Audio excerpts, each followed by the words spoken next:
I'm here. I made it. And I'm still on this page 5. I did a little bit of work. Like I did a little bit of this background. I've still got more to do. I added some trees and things. There it is without the pencil lines. And I've also got these other zombies kind of coming in behind. Hi everyone. It's me, Peter. The Empyrean Vole. Trying to somehow get some of my Rabbit Fighter pages inked. Quick update on Inktober. I kind of have a cool breakthrough. I'm a big believer in quantity over quality, and that probably sounds backwards to you. Although most people will explain it that you will achieve quality through quantity. You will eventually, through repetition, through discipline, through just steady pace, through hard work, putting the hours in, right? Putting in the hours. You eventually get good at stuff. And I had kind of a breakthrough. I did in October. I did it this morning. And I just did this picture. I was looking at, this all started a couple of days ago, and I did a Rackham. I think the prompt was about fairy. And of course I did one of my trees. And then yesterday I did this, also inspired by Rackham, and I was still looking at Rackham stuff, and I found this picture of a raven. I don't know if you can tell, this raven looks different on the hatching than I did on some of the other ones. Let's compare it to my werewolf. There's a werewolf. There's the hatching there, and there's the hatching there. What's the difference? Well, there's a couple of things that at play here. One of the things is that it is October 26th, and this is my 26th ink drawing in a row using that style. And of course, what happens when you are using the same kinds of tools 26 days in a row? It goes pretty well. But also, I would say that the raven hatching technique I used really came out of this Alphonse Dunn book, which I got a lot of use out of. And so I'm not sponsored in any way by Alphonse Dunn, by Sensei Alphonse Dunn. Sensei! But I'll tell you what, you can learn a lot from this book. Texture follows light and shadow. Line. I'm a big believer in line weight, and I've got my own things. And of course, you learn at your own pace. So, anyways, pretty cool. I like my raven. The story, by the way, is I visited Marsh's channel the other day, and we're talking about images, and I was saying, every image should have a story to it. In this one, it's a raven, but it's reading a city map, or at least looking at one. I've got these kind of bokeh lights in the background, but the idea is that the raven is looking at the lights.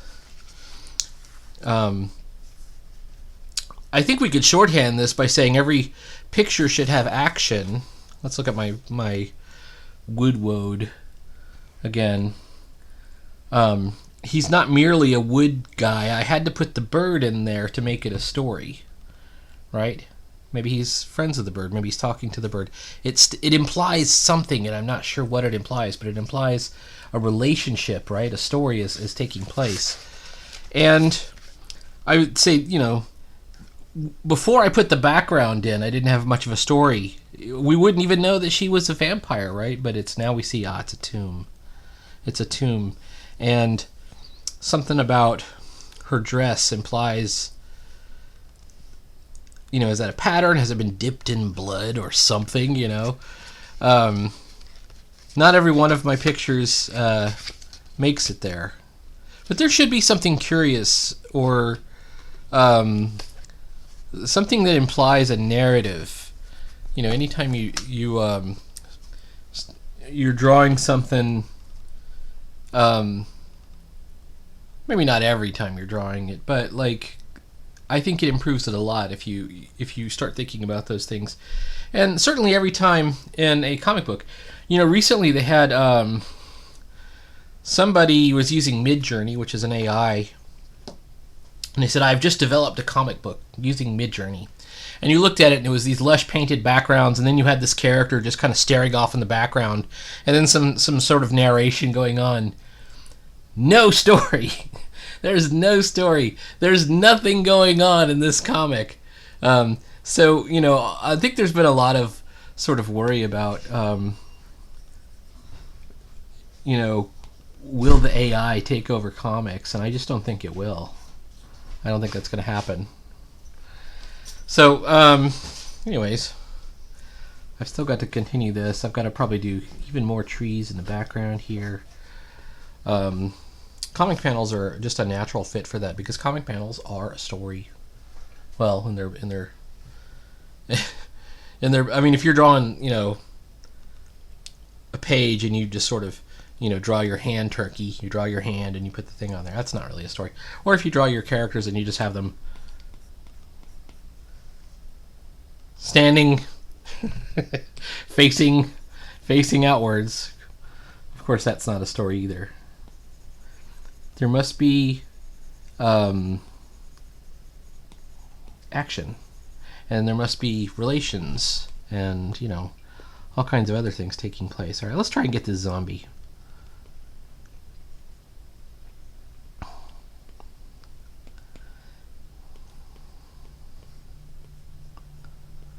The gamma zombies themselves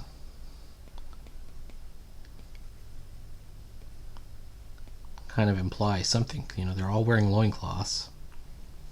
In their original appearance, they actually had chains on because they're controlled by the Inquisitors, and then they're unleashed. And I didn't draw them on this one, so, you know, maybe it's not that important. Look, I did the proportion wrong on this. I'm gonna have to just freehand it.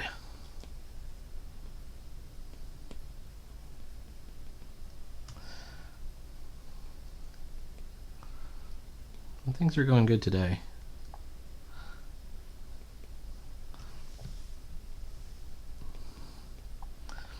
This is a somewhat muscular zombie. Maybe that makes sense. That's why he was able to break out in front.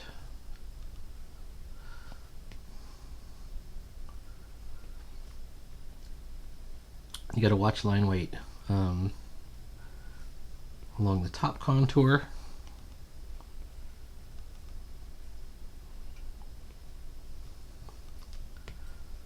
And then anywhere where it goes too deep.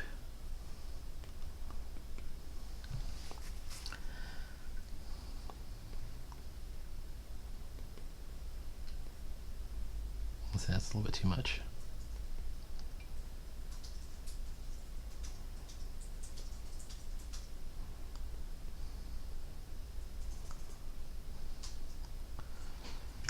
Okay.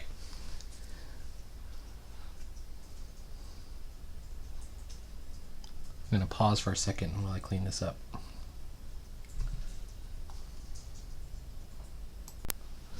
Jazz hand, supercut. Actually, I paused because my girlfriend came home. Okay.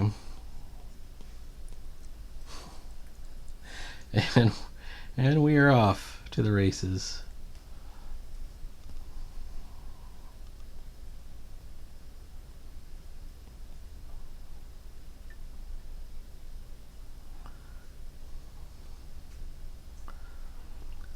There are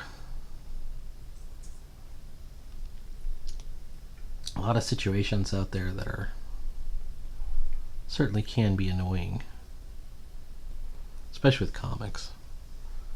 What a weird world.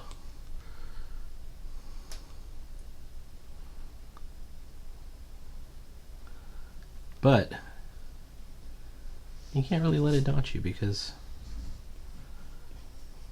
I think it's probably that way just about anywhere. What's going on here? I've got a problem with my eraser. My eraser is not going full opaque. There it is. Now it is. Alright. Just so you can see what it looks like. with full ink.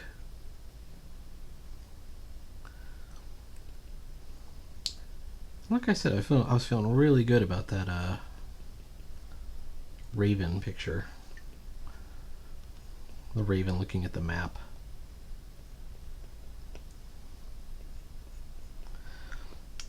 One thing I'm not doing right now is I'm not applying those techniques digitally yet. I haven't figured it out how to do that. I mean, I'll make attempts.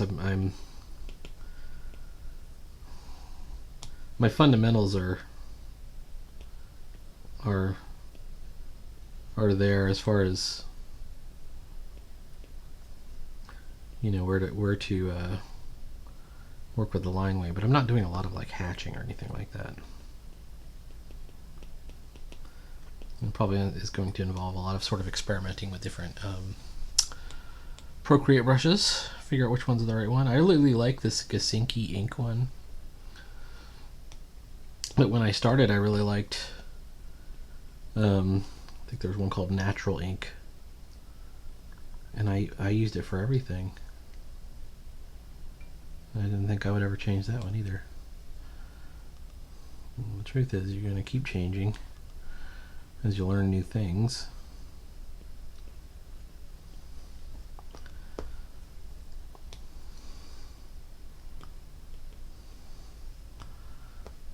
Okay.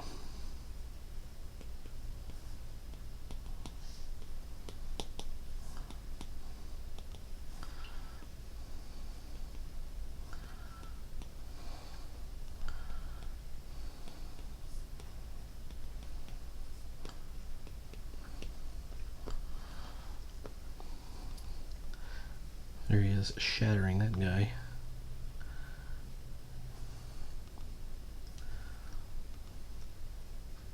The look of the radiation poisoning for these guys is, I just have these sort of like splotchy lesions that I put on them. I don't know if it's very realistic, but it is what it is. Just realized that it's a bad finger. There we go. Better finger. I also saw a really good hand tutorial today. And it appealed to me because it was about 80% of what I already do, but without thinking about it. And so I want to pick up that technique and kind of lean into it and just see if it does what the person showing it to me was claiming. I have a feeling it will. And basically, it's about avoiding drawing the fingers and just drawing the silhouette. And then using certain landmarks to get your hands in. I have a book. I'm always twisting right on my chair to see if I have it close at hand. But it's like 100 hands. And it's just hand poses and things like that. And it's not anything like useful. You know, we're not seeing a lot of like, you know, here's some poses you can copy. But it's a anatomic reference. So you can see all the muscles in the hand. Now, what's wrong with this picture so far? I can just tell you, the head's too big.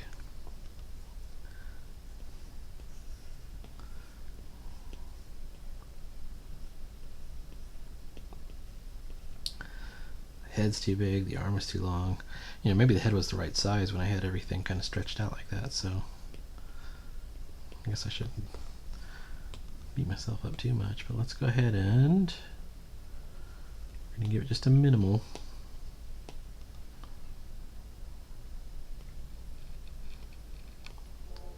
Let me lean it back just a little bit. Alright, that's a little bit better. There we go.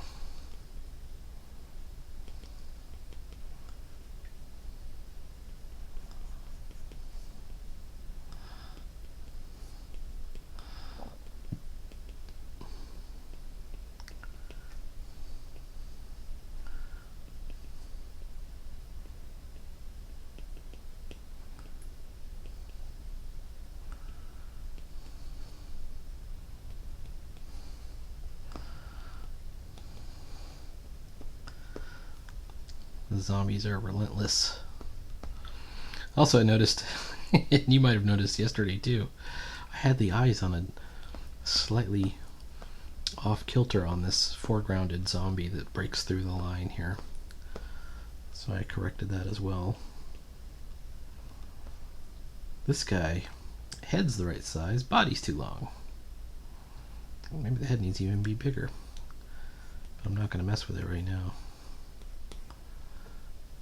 I think what we might do is we might take that body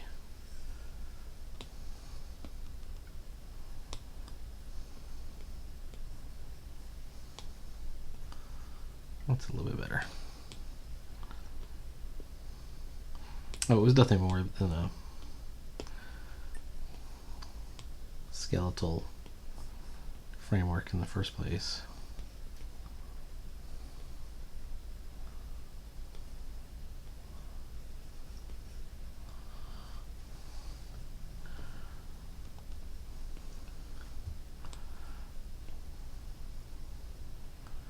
I was watching a cartoonist kayfabe, and I finally saw the infamous Bane fan remake of Nightfall, with the naked Bane breaking Batman's back or whatever it is, Wayne, and a lot of people loved it. Me, not so much. I thought the Aparo version was it was okay for what it was. I don't understand how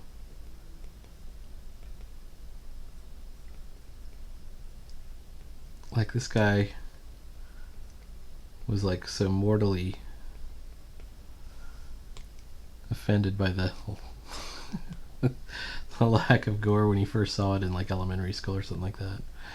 They had to redo it, and he drew it as like naked Bane, which I thought was funny. And Ed kept saying stuff like he couldn't help himself or whatever it was, which that was funny. I don't know. I tell you what, I read that comic for, I don't remember if it was summer. It must have been winter at one point. I was working at a Harris Teeter. No, I was working at H-E-B Pantry in Texas, stocking shelves at night. And they did not, they didn't have like a comic, like a spinner rack or anything, but they had like a magazine rack. And that's where I read Nightfall. I totally read it during one of the overnight shifts because it was it was right there on the rack, and you get your work done, and then you would go find something else to do. Of course, they would want you to do something really productive, but being H-E-B Pantry. I also remember that Jurassic Park, the first Jurassic Park novel by Michael Crichton, was also on the same magazine rack. Like, it also had some books on it. So I also read, I read all of, oh, come on, man. I also read all of Jurassic Park, the first Jurassic Park. And you don't get to read much. I mean, you're basically at work, although nobody's there. And they have like cameras up and stuff. They don't want anybody stealing. Like if you're going to work overnight, there was a dude that was waxing the floors, and this was back in the, was it the 90s? Might have been the early 90s. Must have been the early 90s. They had a dude waxing the floors that did not speak English. But we would still have conversations, which were really weird. I remember he totally did a, there was a product called D's Nuts, and the joke was, you'd say, do you like those nuts? Well, oh, do you want some nuts or something like that? And then he would say D's nuts, and he would throw the D's nuts can. And this dude didn't speak English, but he did the D's nuts joke, and it was really funny. I don't know. Like, I fell for it totally, because I'm like, what did you say? You know? I'm gonna give him the old. Let's do the old. What do we call this? The Jonah Hicks. There we go.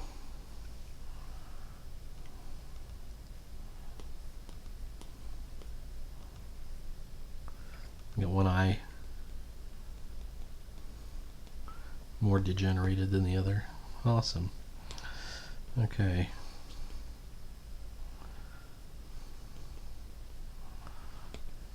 These nuts.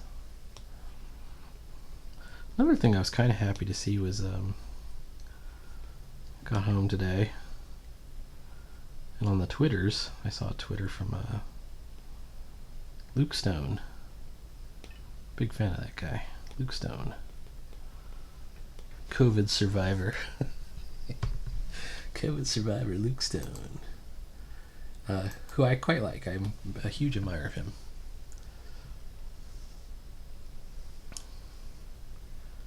And let's see if I could bring that.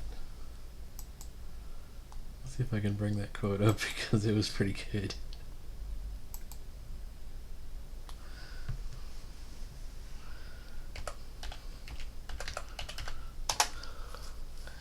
It's basically a comment about the ankle biters. There's ankle biters out there. I mean, there always will be. We had these when we were in bands, and just about doing anything.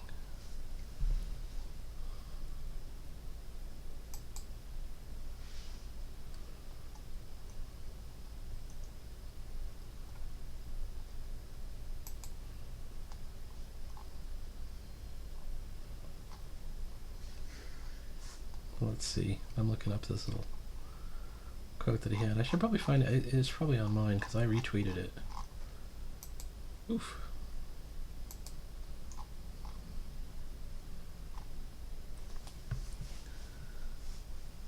It says if you're going to be awesome, it's going to rub someone the wrong way. So true. Just keep being awesome and let the crybabies rot in their diapers.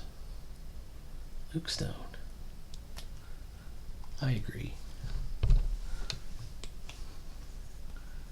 He's a certified pastor, so I consider that spiritual advice. Now, what am I going to do with this guy's hands? That's the other question. In the skeleton, I actually had the hand kind of coming off to the side, which I think I'm going to go with.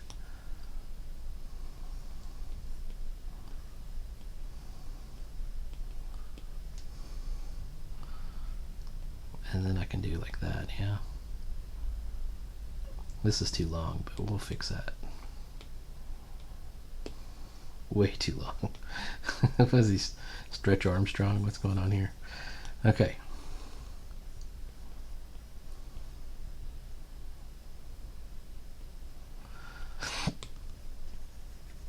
Oh, that was kind of a Stephen Poag inspired hand. Let's try and fix that up a little bit. I love Stephen Poag. You guys familiar with Stephen Poag? You can find his art on a lot of Goodman Games. Goodman Games. I would say Stephen Poag and Doug Kovacs collectively are the look of Goodman Games.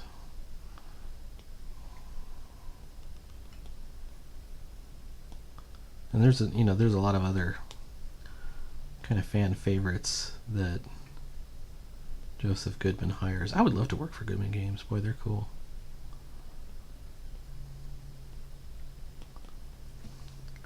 Maybe I'll pursue that as a career one day. I kind of don't want to work in art. I think that would take the magic away. But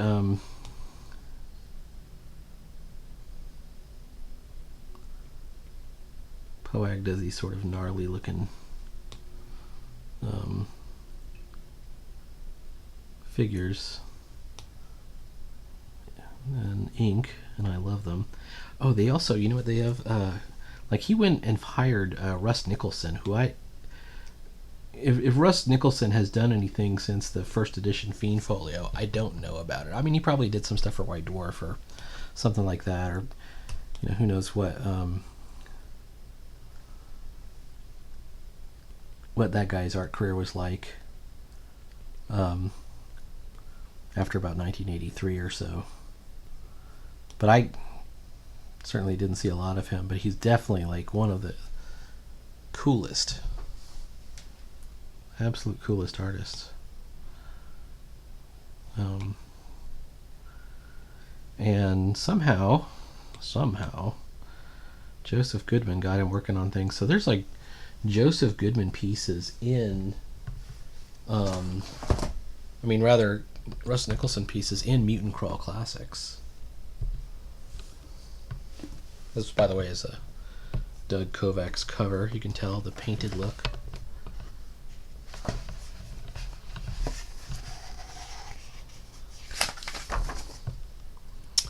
That's a Stephen Poag. That's a Stephen Poag. That's a Doug Kovacs.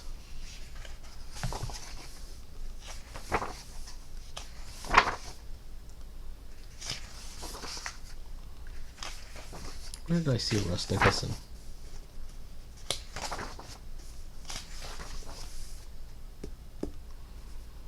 I'm not 100% sure, but this might be a Russ Nicholson.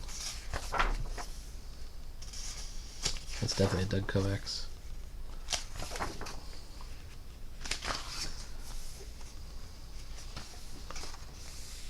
It's absolutely a delight. I got that game. I've never played it or anything like that, but the art in it is amazing. I think I will try and play it at some point. I want to do like a Mythic GM emulator style game. Maybe I'll do it online. Make a video of it. There's a lot of people that are doing that. There's a guy called the Solo Dungeon Delver or something like that.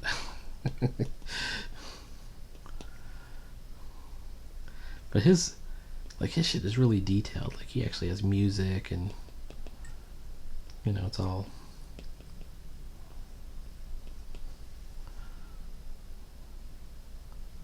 I don't know if I've got this. I mean, he's standing at this kilted angle, but is he running? Is he stepping forward? I think if his right arm or left side arm is forward, his left side leg should be behind.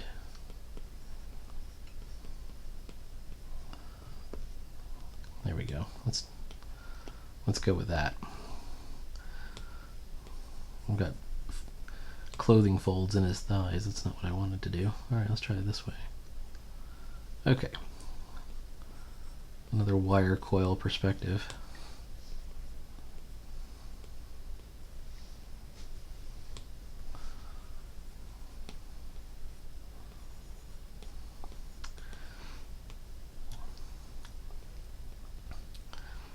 Yeah, man, that Luke Stone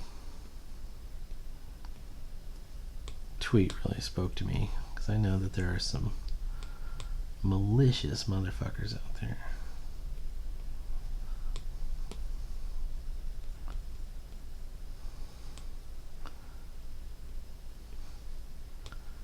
And all they're doing is hurting themselves, really.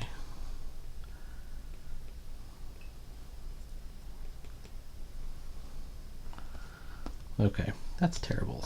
What did I do with this thigh? That's not right. Hold on. Okay. I think the problem is it's too long. When you have a thigh like this, or a pose like this, you're not taking into account the foreshortening.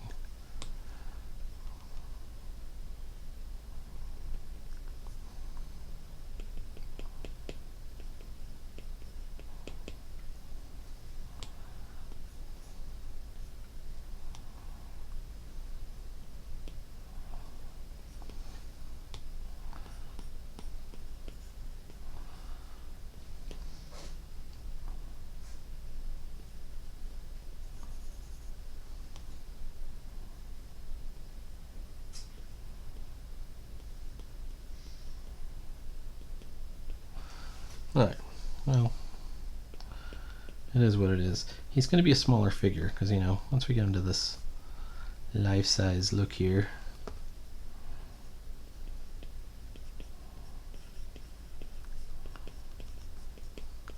they've entered the junk field, or at least the lead zombies have. Now the next page, we're going to reveal a little bit of the plan when he says, lead the zombies away and then double back and meet me by the robot hand. Got to think of a good snappy dialogue way to get him to say that.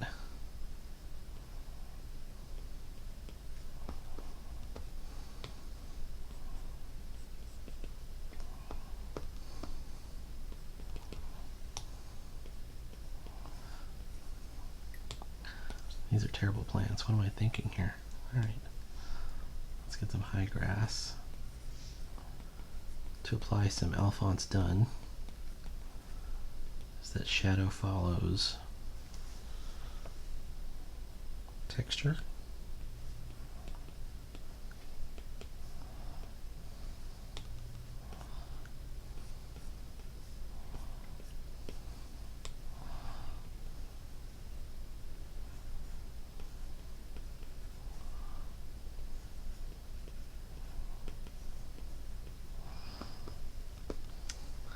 We want to be adding lots of texture.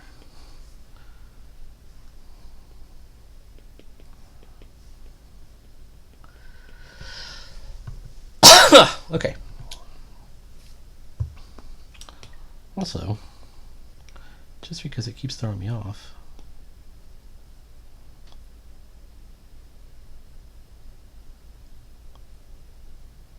let's do the speech bubbles.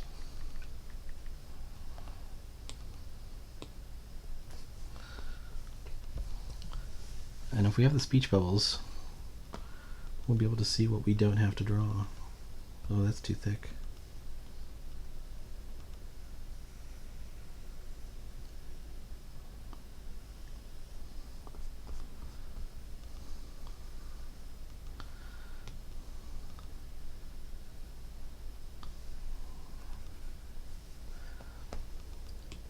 In this speech bubble,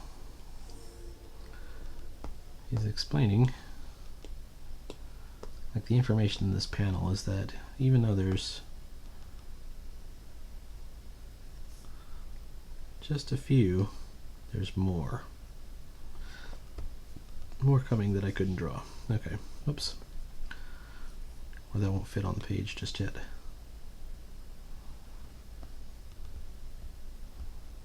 I don't like that speech bubble. Let's do it a little bit darker.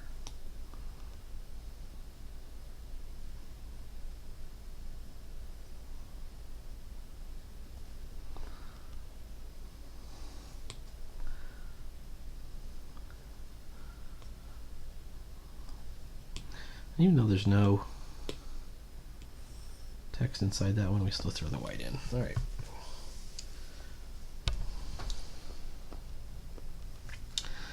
If we get the speech bubbles a little bit wrong, here's my favorite trick. You can adjust them. This one's more than a little wrong. Let's fix him up.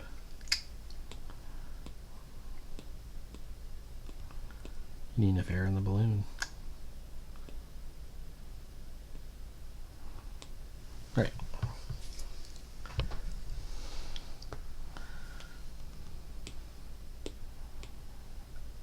Inky. Gasinky. Let me show you what natural inker looks like. Here it is right here. One of my favorite inks. Oh, look at that fucking...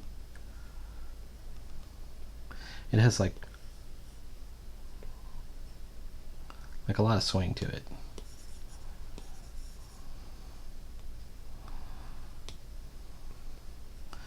But I don't think it tapers as nicely as the Gasinky.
What else might you find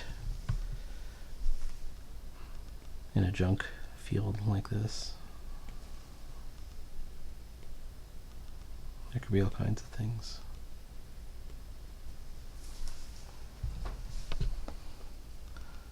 How about like an old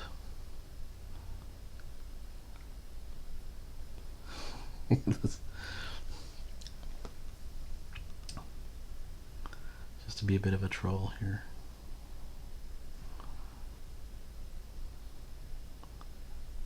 Let's put one of those paper COVID masks out here. Kind of thing you find. I was just driving home from work and I saw all this trash dumped out at the stoplight.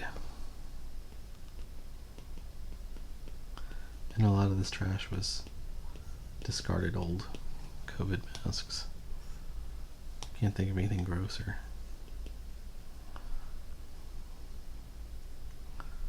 How about a beer bottle?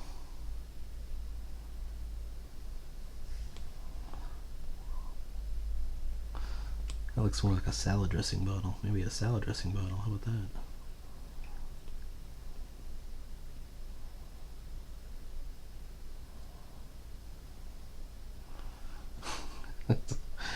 Almost a wine bottle. All right.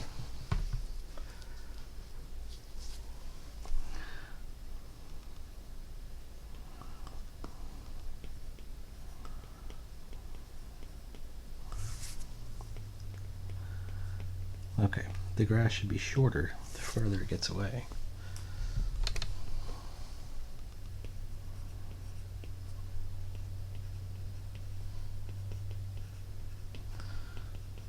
I think it's okay to use some of the shorter grass up front because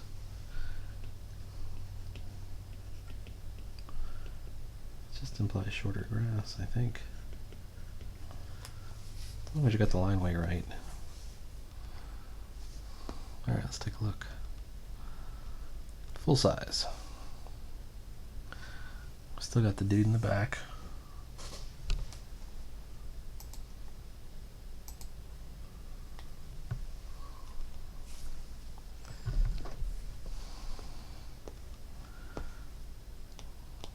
Whoops, shit.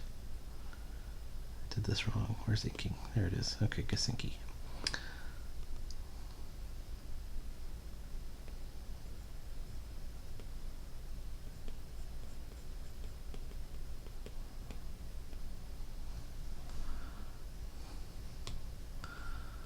Oops.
All right, we're getting somewhere.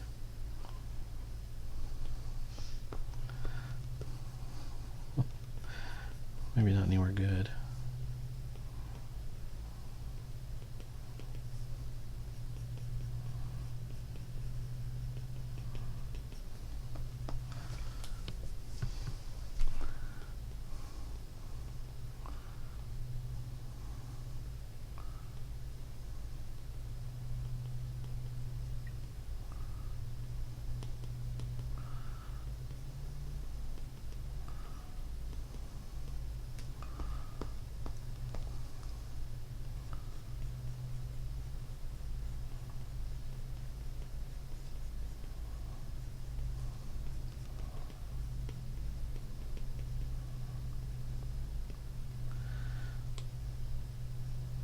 I made him more muscular than he needed to be. Originally they were like totally emaciated, like when I did it in the little ashcan one.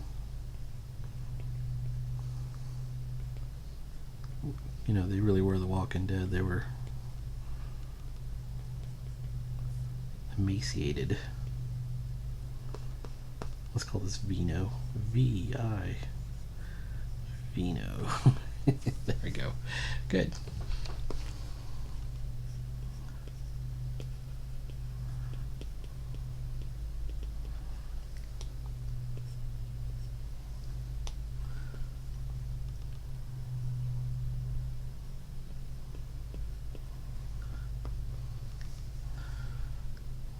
Nobody will notice it. Okay. Of course, we still have to look at my very crudely drawn trees.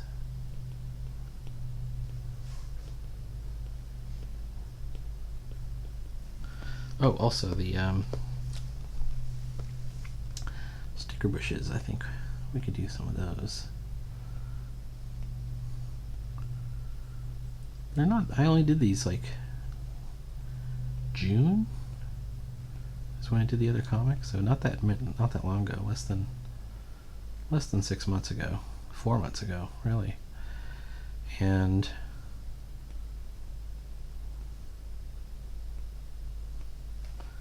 I've already kind of changed the way I draw them. I think I'm drawing them better. Maybe I'm wrong.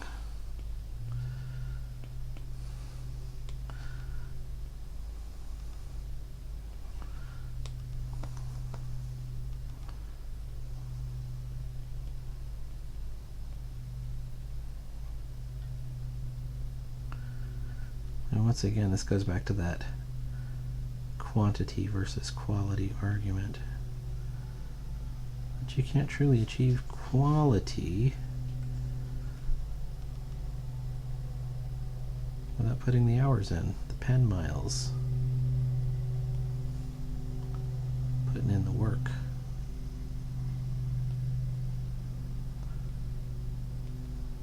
We don't have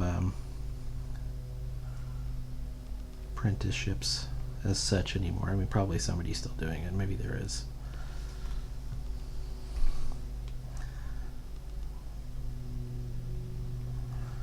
But oh,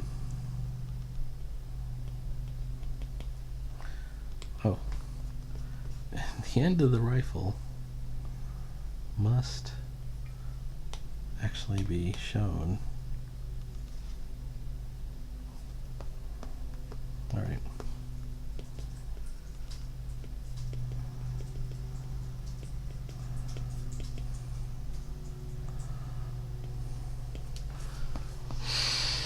Okay.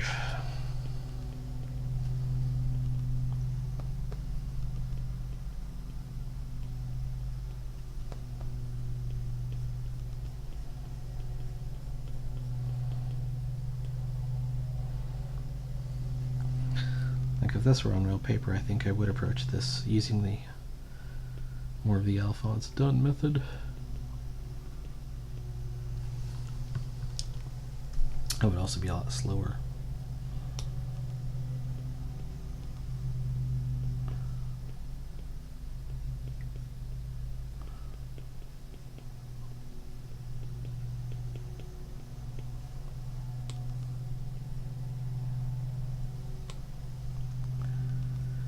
By the way,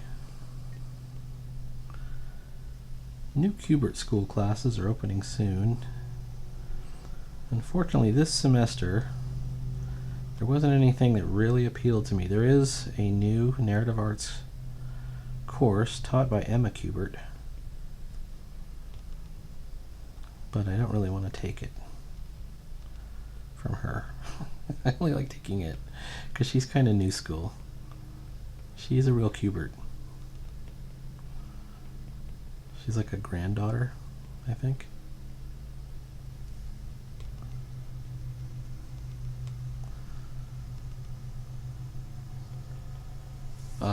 And she's a real cartoonist. I mean, her book is about a magic cat, I think. She has one, anyways.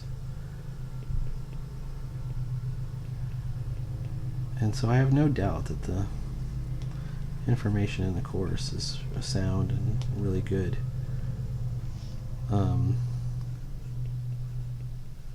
But I just find myself not that interested in taking it from her. I would take the class if it was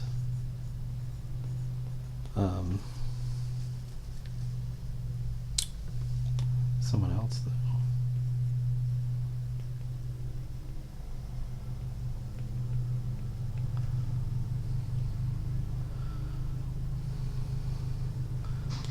What's going on down here?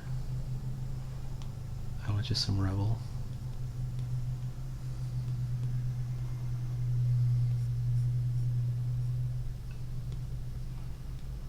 Let's do some graffiti on the wall. Right?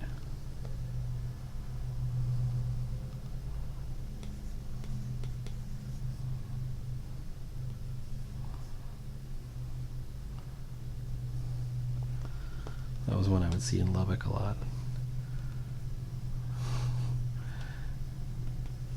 Vato's East Side. Right?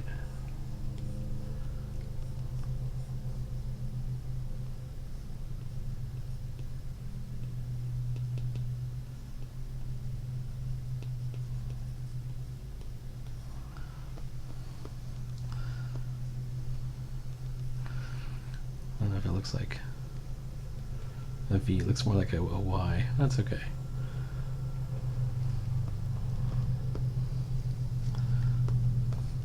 I don't want to obscure it because people will think that's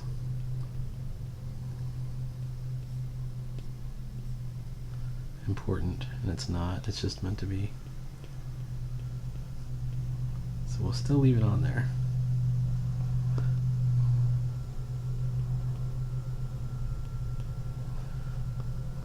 It's going to be tiny. I think it's just going to look like a mess. It isn't too messy.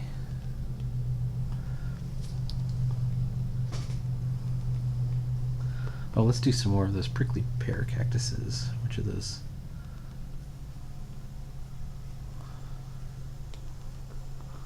Put some right over here. Maybe not superimposed on the hat.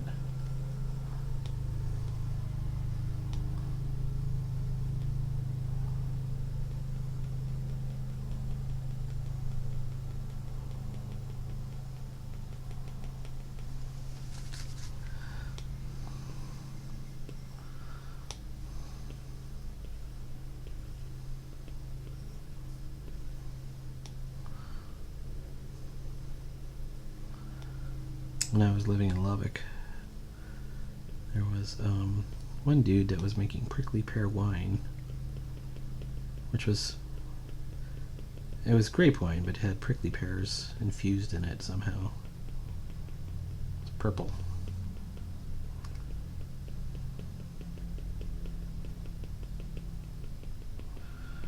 Bright, like a pinkish purple almost. Alright, well, we've reinforced that we've got kind of a scrabbly, deserty landscape kind of going.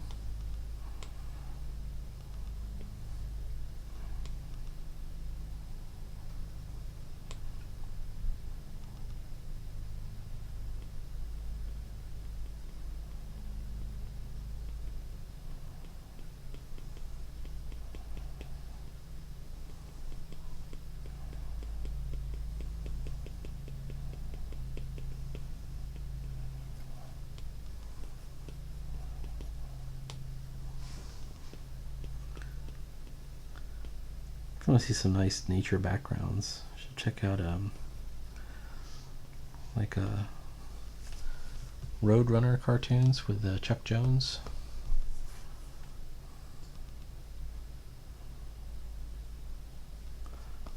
He did a lot of really good, like, plant life and you know, the desert itself. Which I quite like the desert. It's fun to look at. Alright, what's going on with this rifle?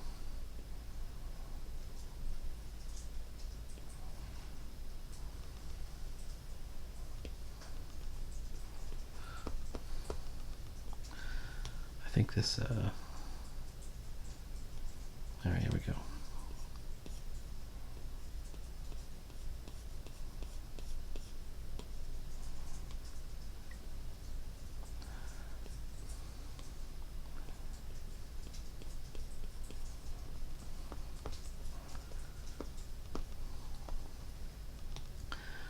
I want to stay away from the rabbit figure because I had considered him kind of done. I don't know. I mean, nothing's ever really done if you need to go in and fix it.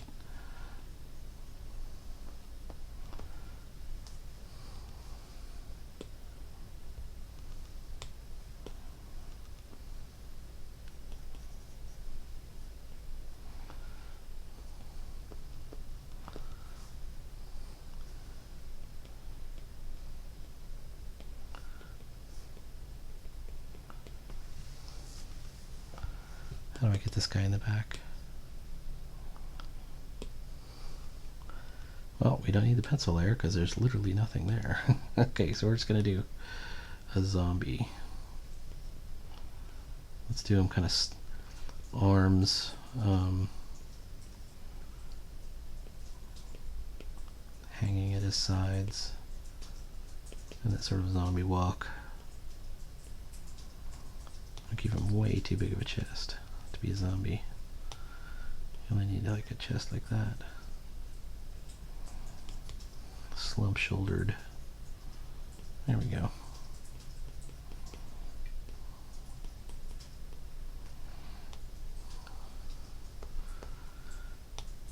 How to get the eyes.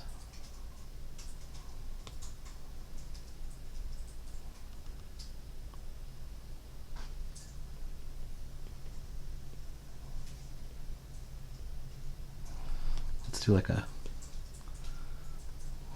looks like the sideways mouth.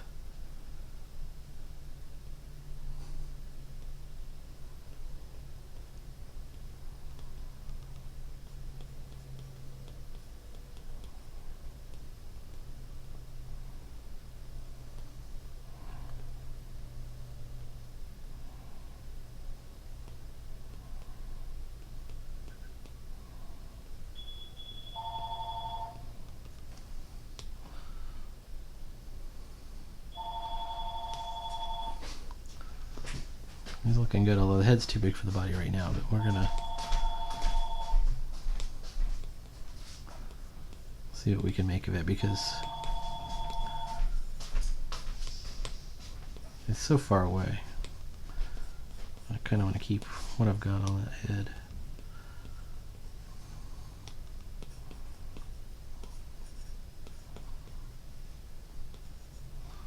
Let's do like hunch shouldered. He's leaning forward slightly.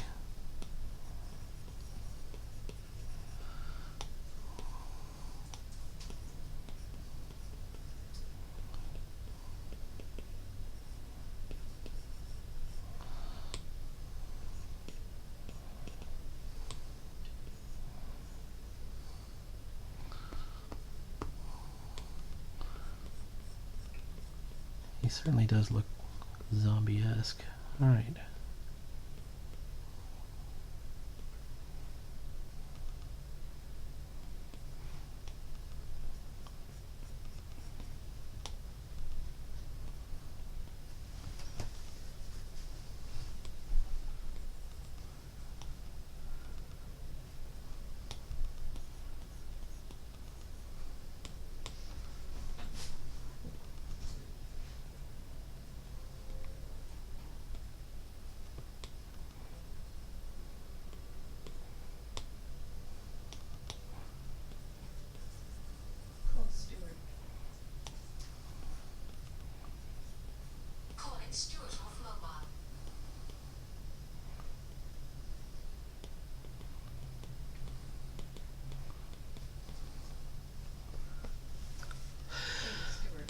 Let's see. The Richmond app outreach.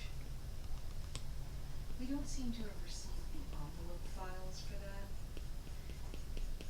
And everybody is thinking that we switched it to a non-convertible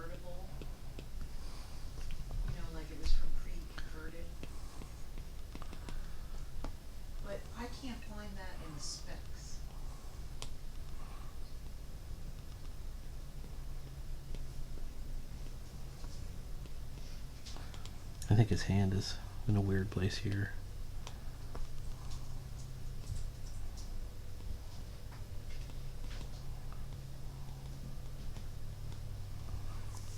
Alright, hang on one moment.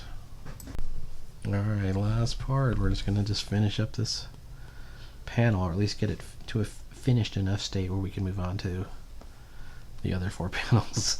That's getting annoying, right? I've got to somehow imply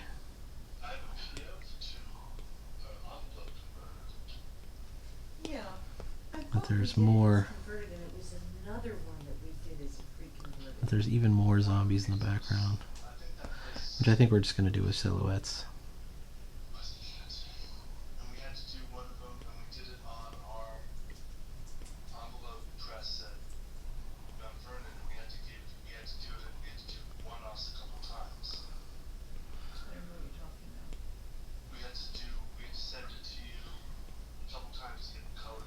Alright, here we go. Are you saying that you used pre-converted envelopes last year, or you did not?